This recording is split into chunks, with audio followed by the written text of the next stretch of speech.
Hey everyone, Mikey here with Electric, and this is an electric unicycle. It's the InMotion V5, and they tell me it's a great beginner unicycle, which is good because that's exactly what I am.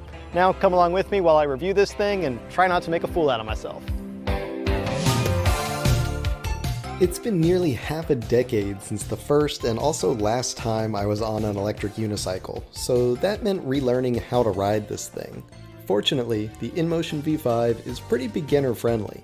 It's got a small 14-inch wheel that is still large enough to feel more stable than little scooter wheels, a low-power 450-watt motor that won't make you feel like it's going to shoot out from under you, and a small 188 watt-hour battery that doesn't do range any favors at just 12.5 miles, but does keep the thing pretty lightweight at 25 pounds, making it easier to handle underneath you. And can we all just take a moment to appreciate the cultural differences that go into the instruction manual too?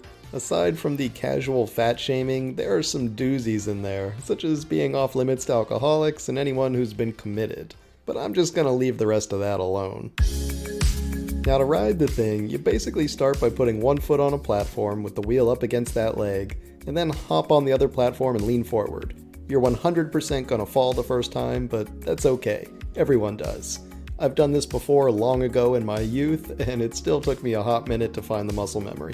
I'd hop on, embarrass myself by falling off, hop on again, fall off again, and the vicious cycle repeated itself for several minutes, until finally, at last, I kind of sorta started to feel it coming back to me.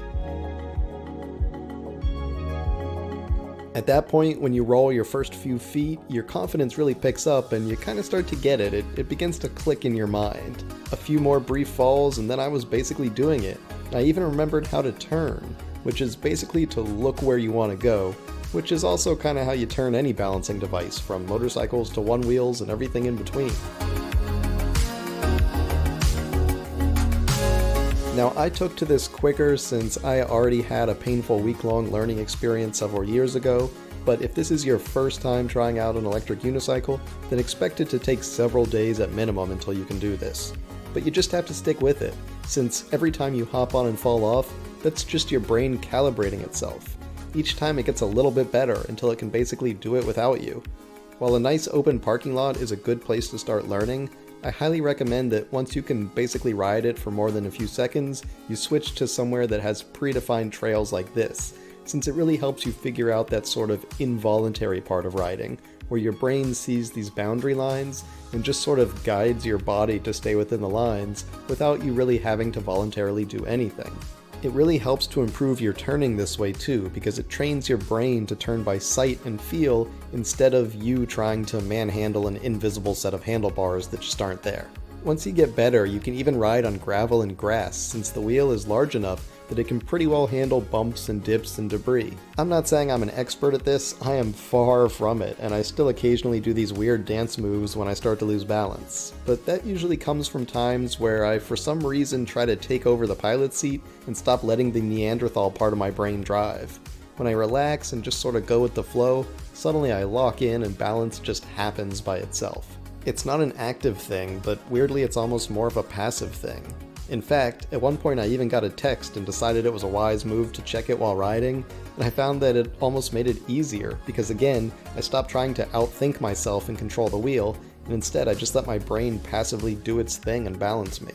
Now, I'm not saying ride around on the street with your phone, that's a bad idea, but I am saying that this kind of illustrates the idea that you just don't need to overthink it. You just need to kind of let the rolling happen and let your subconscious brain balance for you.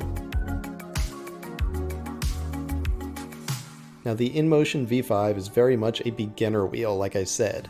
It tops out at 12.5 miles per hour, which is not much, and you'll likely outgrow that speed quickly.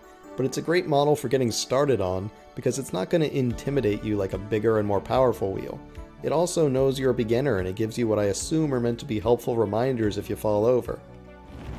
Be careful. Oh, that's what I was forgetting to do. Silly me. Now, at a price of $599, it's a fairly inexpensive way to get into electric unicycles, at least compared to the several $1,000s fancier options out there with more powerful motors, bigger batteries, and suspension. And lastly, to all you EUC riders who constantly comment on my videos telling me how great these things are, yeah, I get it now. They're pretty darn cool. Thanks for watching, everyone. I hope you enjoyed that review of the InMotion V5. If you did, why don't you give this video a thumbs up? And don't forget to subscribe so you won't miss any of our future electric vehicle videos. I'll see you here next time. This is where I normally ride out real fast on whatever I just reviewed, but I'm guessing it's not going to be as cool of an exit this time. Whoa!